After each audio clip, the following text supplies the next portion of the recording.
राधे राधे। हरे कृष्णा। वैशाख महीने के पवित्र समय में आती है एक विशेष एकादशी जिसका नाम है वरुथनी एकादशी। और आप सभी को इस पवित्र मंगलमय वरुथनी एकादशी की बहुत सारी शुभकामनाएं।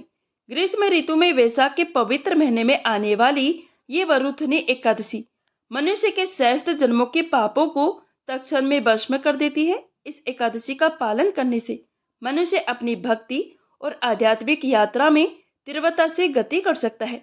भगवान श्री कृष्ण को प्रसन्न करके उनके परम धाम को प्राप्त कर सकता है। तो चलिए आज वरुथनी एकादशी के उपलक्ष्य में हम उसी से जुड़ी हुई एक पुरानी कथा का श्रवण करते हैं। आइए आज की कथा का आरंभ करते हैं। ये वृंदावन की बात है। एक दिन श्रीमती राधा रानी और उनकी सखियां बातें कर रही थी और उनकी चर्चा का विषय थे भगवान श्री कृष्ण जी। हमेशा की तरह उस समय गोपियों ने श्रीमती राधा रानी से पूछा, हे राधे, सच सच बताना, आखिर तुम ऐसा कौन सा जादू जानती हो जिससे श्री कृष्ण भगवान तुमसे इतने प्रसन्न रहते हैं? झूठ मत बोलना, सच बताना। ये सुनकर राधा रानी ने उत्तर देते हुए कहा, हे गोपियों, अगर आप भगवान श्री कृष्ण को प्रसन्न करना चाहती है तो एकादशी व्रत का पालन करो। इससे वे निश्चित रूप से वशीभूत हो जाएंगे, इसमें कोई संशय नहीं है।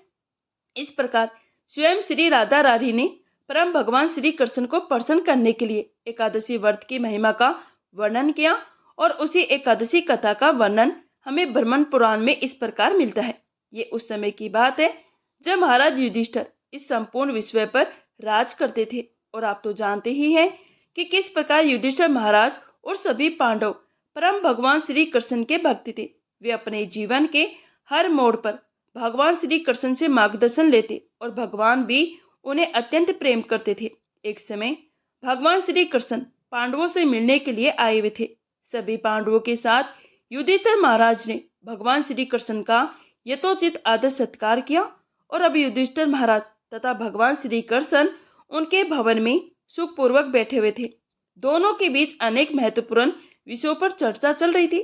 युधिष्ठिर महाराज प्रश्न पूछते हैं और भगवान श्री कृष्ण उसका उत्तर देते हैं। इसी चर्चा के दौरान युधिष्ठिर महाराज ने भगवान श्री कृष्ण से पूछा, हे जनार्दन, आप कृपया करके मुझे वैशाख महीने के कृष्ण पक्ष में आने वाली एकादशी के विषय में बताइए। आखिर उसका क्या नाम है और उसका क्या महत्व है और किस प्रकार उसका पालन करना चाहिए? इस विषय में मुझे विस्तार से सुनना है।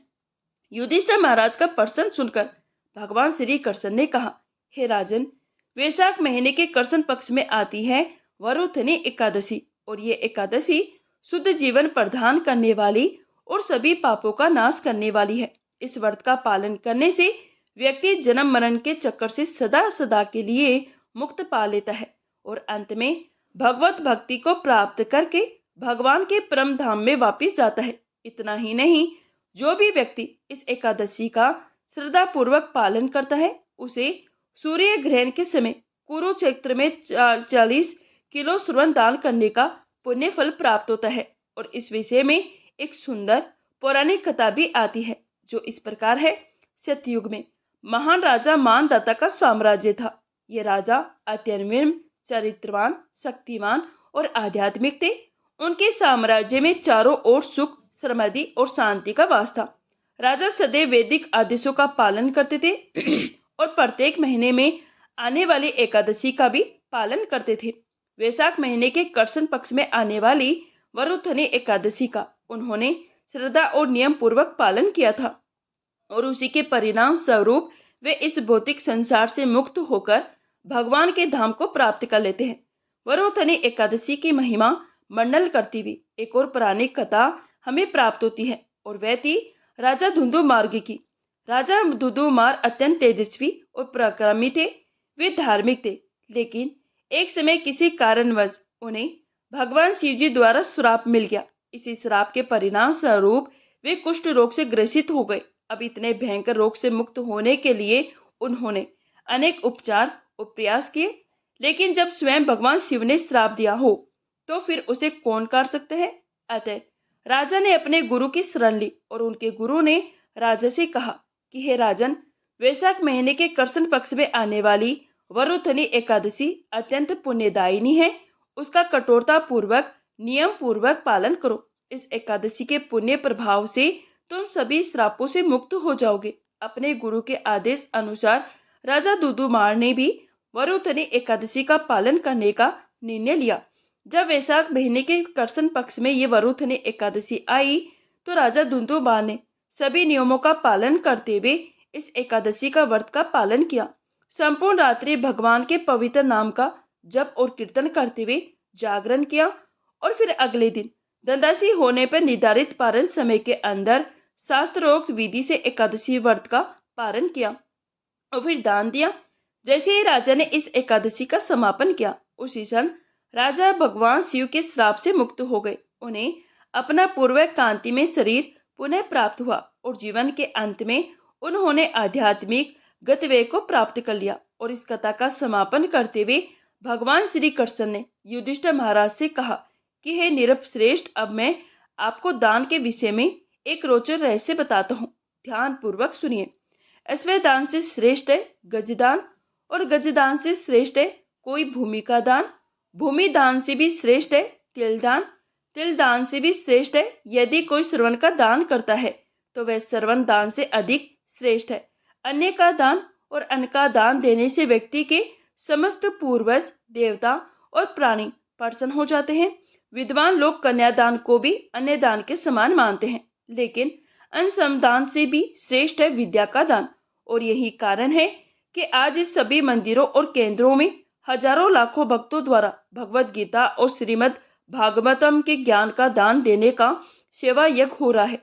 भगवान श्री कृष्ण ने वरुथनी एकादशी महिमा का वर्णन सुनाते हुए आगे कहा कि जो व्यक्ति अपनी पुत्री के धन पर आश्रित रहता है उसे संपूर्ण ब्रह्मांड के जलमग्न होने तक नारी के स्थिति में रहना पड़ता है। जो व्यक्ति अपनी पुत्री का विवाह कराते समय वर पक्ष से धन लेता है उसे अगले जन्म में बिल्ली का शरीर मिलता है। बिल्कुल वैसे ही जैसे एक मांसाहार करने वाला व्यक्ति अगले जन्म में मांस भक्षी जंगली प्राणी बनता है। अत्यंत काम वासना में आसक्त व्यक्ति को कुत्ते का शरीर मिलता है। जो व्यक्ति अपने शरीर के अंगों का प्रदर्शन करता है और कम कपड़ों द्वारा अपने शरीर को ढकता है उसे अगले जन्म में ब्रिज का शरीर प्राप्त होता है। लेकिन उसके विपरीत जो व्यक्ति अपनी कन्या को आभूषणों से सुसज्जित करके विवाह के समय अपनी कन्या का दान देता है उससे जो फल प्राप्त होता है उसका वर्णन स्वयं स्वर्ग में चित्रगुप्त जी भी नहीं कर सकते। और यही फल प्राप्त होता है जो व्यक्ति श्रद्धा नियम पूर्वक वरुथनी एकादशी का पालन करता है। तो इस प्रकार वरुथनी एकादशी व्रत का पालन कन्यादान के समान बताया गया है। इतनी महत्वपूर्ण है ये वरुथनी एकादशी। आइए अब इस वरुथनी एकादशी के शुभ प्रसंग पर हम श्रीमद् भागवत से एक और सुंदर कथा का श्रवण करते हैं। ये कथा है एक महान भक्त जिनका नाम था गजेंद्र।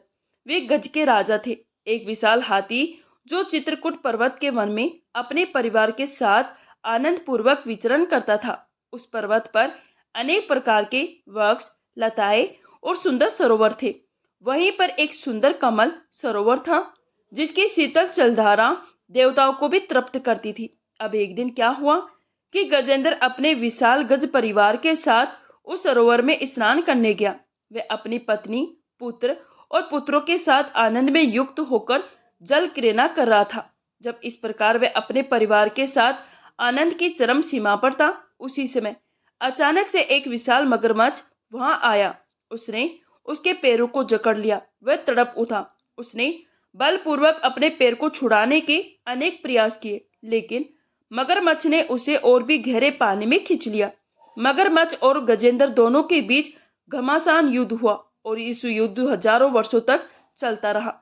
अभी धीरे धीरे गजेंद्र की शक्ति समाप्त हो रही थी क्योंकि वह पानी में था और इसलिए मगरमच्छ की शक्ति बढ़ रही थी। गजेंद्र थक चुका था, शक्तिहीन हो चुका था। उसके परिजन एक एक करके उससे दूर होते जा रहे थे। अब उसके पास कोई सहारा नहीं था।